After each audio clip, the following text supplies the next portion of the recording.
Hi, I'm Mark. Welcome back to Foothill Paint Fabrication. Well, we're back on the 65 Chevelle here, the Malibu, and today we're going to be mocking up the front end suspension. So we have brand new A-arms, tubular front suspension, spindles, and disc brakes for it. So let's go over to the bench and take a look at what we got for this car, and we'll talk a little bit about price and where we got it.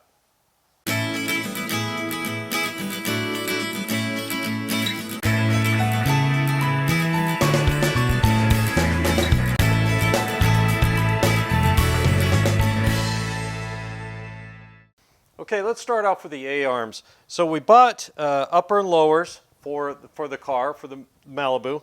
Now, shopped around quite a bit because the budget was tight for the amount of things we wanted to get for this car. So we really had to watch what we were doing and do a lot of research. So I went ahead and did a lot of looking around, and I purchased parts from a company called Pirate Jack in the past. And I've got some really good deals from them, and they're very helpful over there. So, so what we did, we found these upper and lower A-arms for $425 at Pirate Jack, and they're offering free shipping, I think, if the order's over a certain dollar amount. So these were $425. They appear to be a clone of a very more expensive A-arm set. So if you look at them very closely, now the welds are all very nice. They're powder coated, come with ball joints. Now I can attest to the quality of the ball joints. The bushings look, good. They have grease zerks, everything on them.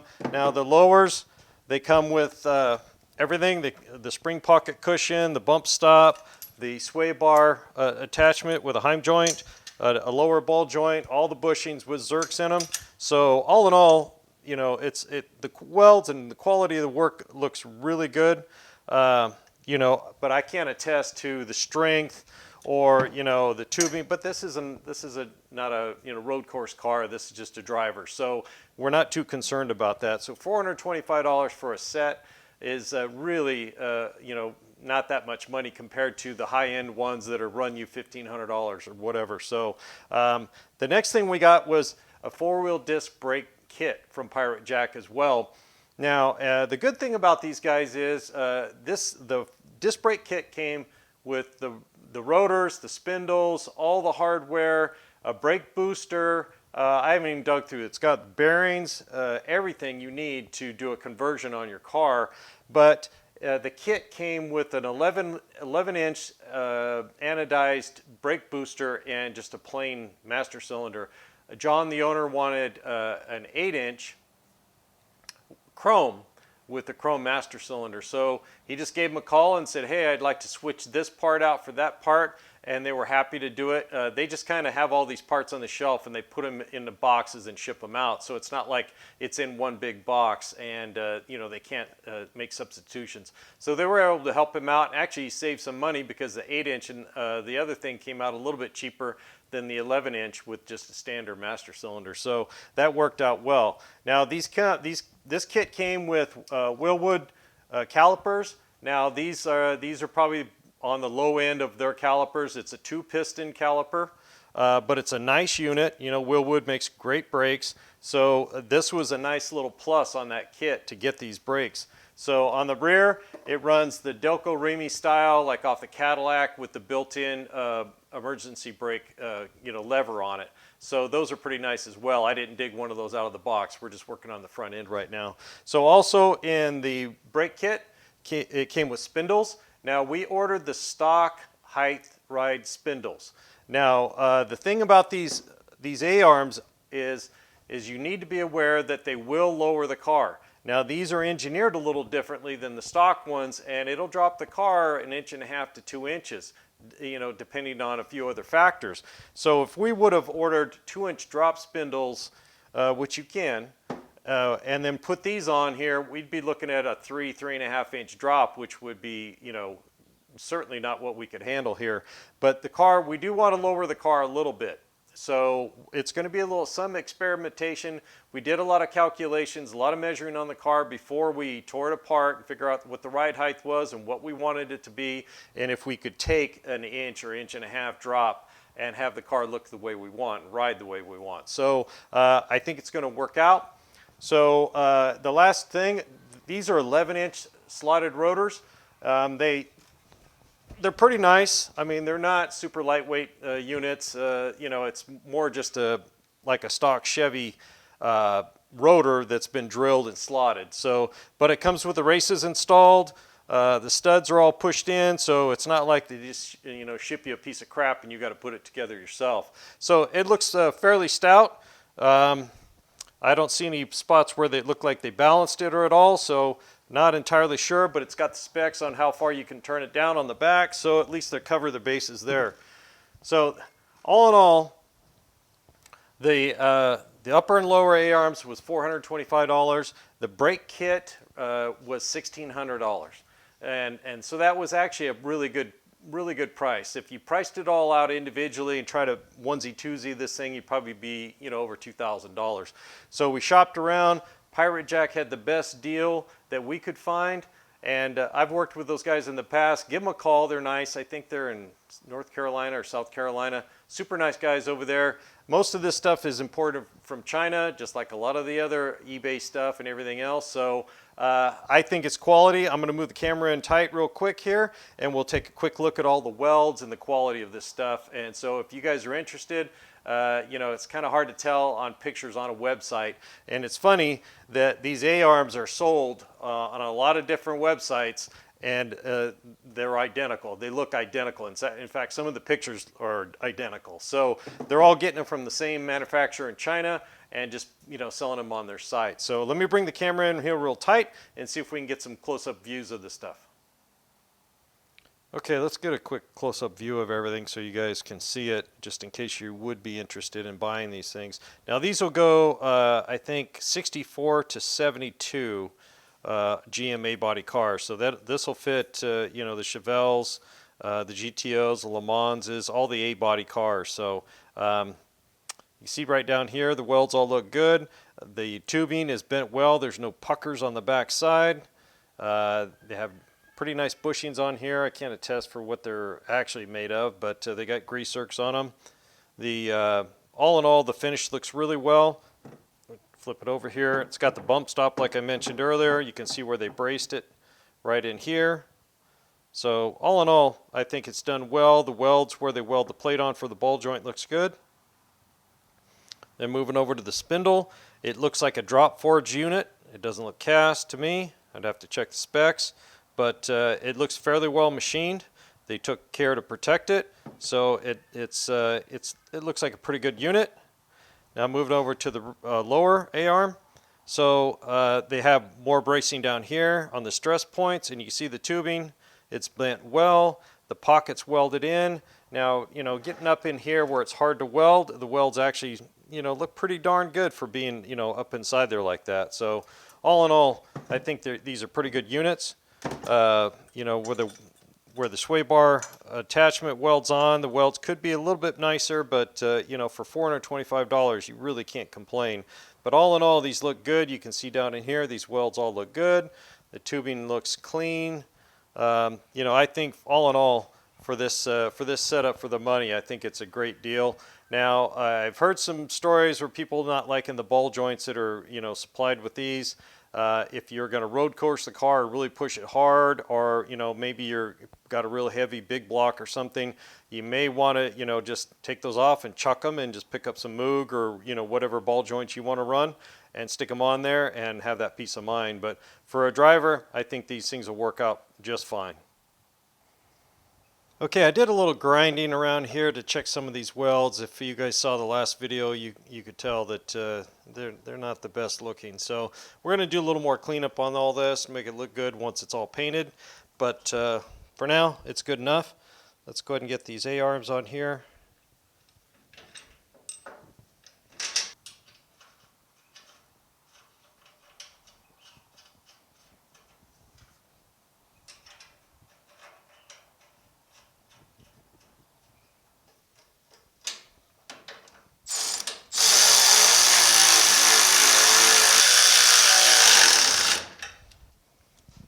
Alright, that one's on. No clearance issues, everything looks good. Bump stop hits in a totally different spot than on the factory. I pulled the factory bump stops off. Doesn't look like it's going to be a problem. Could have been a little bit farther out. If you wanted, you could always just re-drill this and push that bump stop out a little bit farther. We'll see how it goes. Let's get the lower one on. Okay, let's go ahead and see if we can get this one up in here. I didn't measure the spacing compared to the old ones, the factory ones. Looks like it's a pretty tight fit here. This side over here doesn't want to go in. I'm gonna have to get the big hammer out, open this up just a little bit to get it started. Yeah, it's not wanting to go in. So it's a little tight on this side over here, or this side. This side I can bend the ear just a little bit. I mean, we're off by a 1/16 short of getting that up in there. So let me grab a hammer real quick, and we'll tap that and see what happens. It looks like it'll slide in on both sides. Just this distance right here is the problem, where it's not exactly right. So let me see if we can move that a little bit. These ears all look okay. They don't look like they've been bent. So we're probably just going to have to persuade this just a little bit to get this thing started. Okay, let's give this thing a little love tap.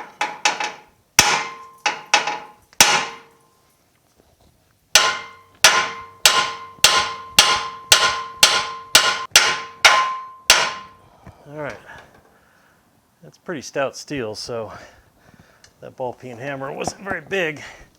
Let's see what happened. That's a little frustrating. There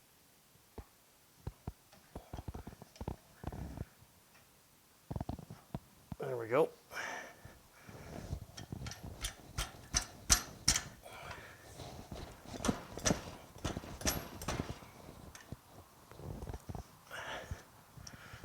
These are tight. I'm going to go grab a mallet to bang on it so I don't screw up the powder coating.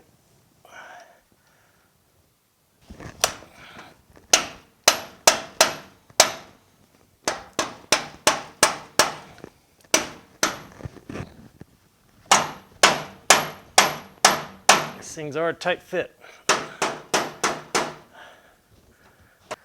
Okay, let's get a drift in here. So this side stays lined up. While we get the other side worked out.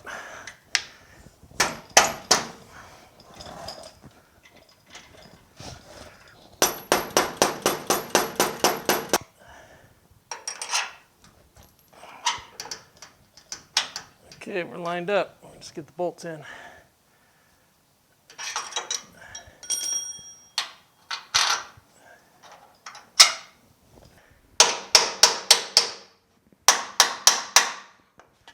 Okay, we got the lower A-arm in. It fits pretty tight, so you're going to have to do some hammering a little bit. I had to tap that flange out just a tiny bit to get this thing to start. With two people, it might be possible, but it was really tough for me to get it up in there. Those little nylon washers kept trying to fall out. But other than that, it went in good. It fits good. The bump stop lines up perfectly with the mount on the frame for it. I did notice this bump stop here. It just threads into the lower arm tube here, and there's no lock nut or anything on it, nothing on the other side.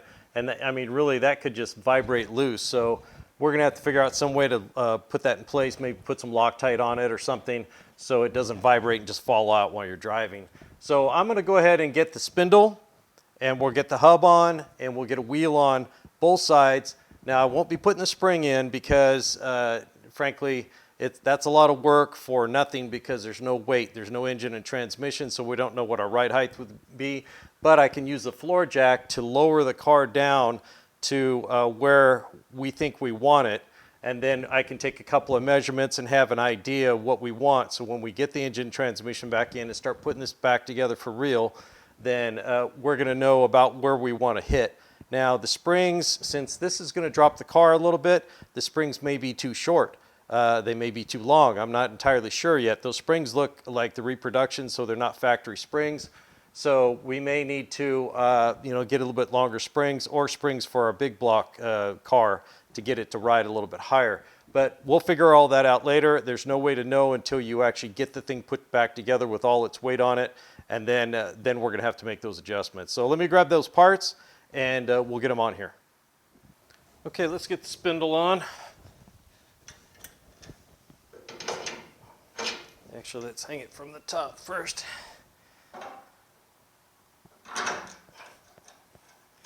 Now, I'm not going to put the seals or grease the bearings or anything. This is just a mock-up, so we're just going to do everything finger tight.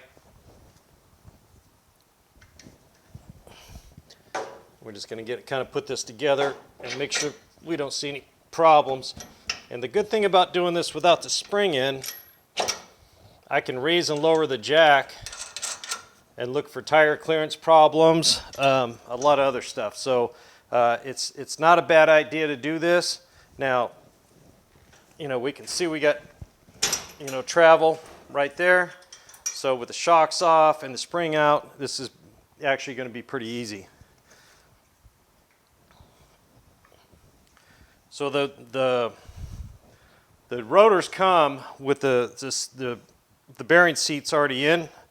So the races are already in. So, but the bearings they send they come with races, but you don't have to knock those out and change them out. They both match, so you don't have to worry about that.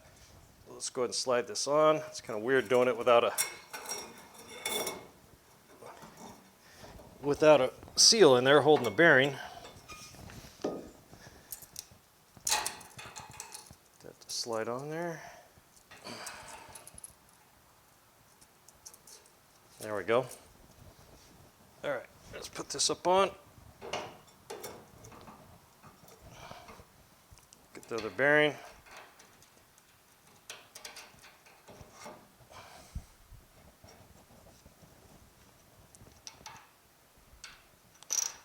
And all this stuff comes in the kit,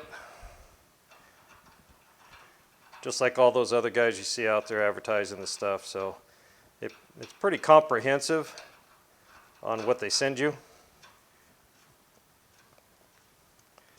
All right, let me get this nut run up on here and we'll get a wheel on this thing.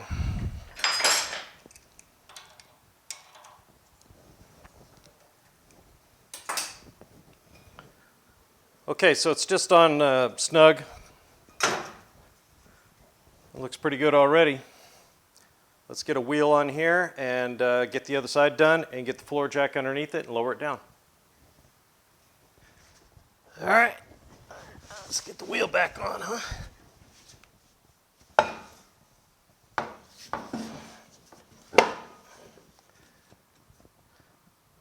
Now there's some considerations on your wheels. If you've got four-wheel drum and then you go to disc, the disc does push the wheel out a little bit farther, and we already kind of checked that out before.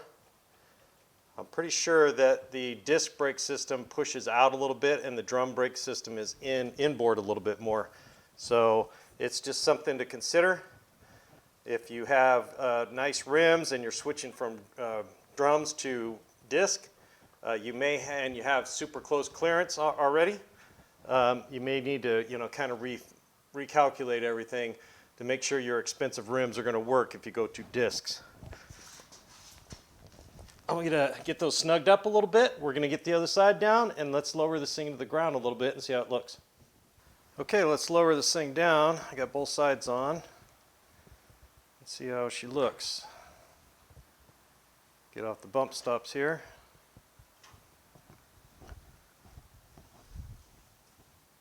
Okay, that looks about where it rode before with all the stock components on it. So it's the ride height's not looking bad. It needs to be lower in my opinion. So let's lower it down where we all think it should be, which is basically slammed to the ground. So the cross member right now is about 5 inches off the ground. And that looks like a pretty good ride height right there. The wheels are just coming into the fender. And we've got clearance. It doesn't look bad. It looks about like it was. Let's do some rotations here. Clear. clear. As far as inboard, it looks pretty good. These wheels have a pretty good offset to the inside anyways. So that's almost, I would guess, almost max inset on these. They could probably make them out a little bit farther for like a front wheel drive car, but everything looks like it's going to clear nicely. Let's go ahead and lower it down even more and see what happens when it's, let's see, it's just about 2.5 fingers from hitting the bump stop from bottoming out. So let's see what happens here.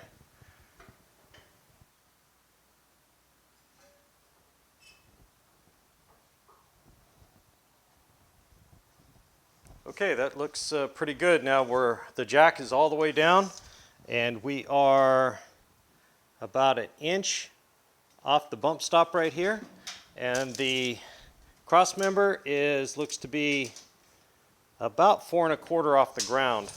That's as far as my jack will go down. It won't go any farther, so we can hit the bump stop. And put my hand underneath the fender well here where the wheel hits, it's just clearing. So we could probably go all the way to the bump stop right here and not have the tires hit.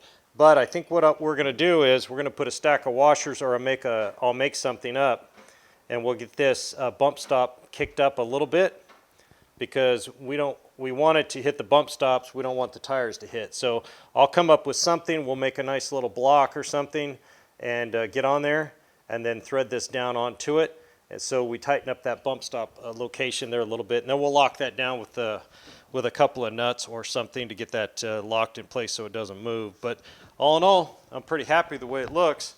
We're getting good travel. The tires are all the way about as low as they can go. So let's check the clearance on the inside. No hit on the fender well.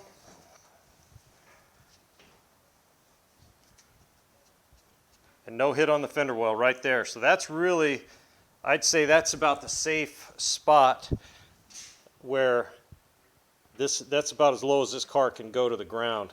So we may have to make up some custom bump stop brackets to thread into that hole and then thread that piece to it. That way we don't end up chewing up any tires. We let the bump stops do their job. Okay, I switched over to a smaller jack so I could lower the car all the way down on its bump stop. So it's all the way down. It is clearing right here. I did put a degree wheel on the rotor to check and see, and this tire rim is actually 1.5 degrees out. So once the front end's aligned, it's actually going to pull the top in, so we're going to get more clearance. So we're on the bump stops right now, and we can turn about that far and the wheel hits. And that's at the bump stop, not ride height. And then we'll turn this way and it hits. So it's about the same amount. So I think once the front end's aligned and everything's set just right, I'm pretty sure we're going to be okay at the bump stop height. If we have to shim those up a little bit, that'll be better than it hitting on the wheel and the tire. But all in all, it looks pretty good. I'm going to raise it up to where I think the ride height should be, and then we'll check the rake of the car and see how it looks. And then I'm going to take some measurements inside the spring pocket there to figure out what it should be at the proper ride height. So when we get the engine and transmission and everything in it, we'll have a good idea where we stand. Okay, that's just about it. I've got all the measurements I need. It looks pretty good. Pretty happy with the way it all fit. Nothing, didn't have to do cutting, drilling, grinding, or anything. So the kit fits actually pretty well. Now we still need to go steal the steering knuckle arms off the spindles, or off the backing plates off the old setup, because this doesn't come with those, and they will bolt right up to these spindles, no problem. They're designed as a refit, so that shouldn't be an issue. And once I get all my measurements worked out, and then I'll write them down, I'll make a couple of drawings, and then we'll know where we stand when we get the engine and tranny and the air conditioning and everything back in this thing. So we got a lot of weight to add to it, so we'll have to figure out the spring situation when that happens. Okay guys, that just about wraps up my project for the day. We got the A-arms on, the spindles, the rotors, and the wheels, and we got everything worked out. No major problems, no interference problems. Now these front tires are a little wide, these rims and tires are a little wide, so we're going to work with what came on the car, Maybe sometime in the future, if the owner wants, he can go to a slightly narrower rim and tire, and we can get this thing even lower to the ground, but that's totally up to him. The steering is going to be tight. It's going to corner great. I know it's just going to handle wonderfully. Once we get the Muncie 4-speed back in this thing, it's going to be fun to drive. So really happy the way this is working out. Thanks for joining me here at Foothill Paint Fabrication. Don't forget to hit the like and subscribe button if you haven't already, and mash that bell icon so you get notifications every time I release a new video. We'll see you on the next one.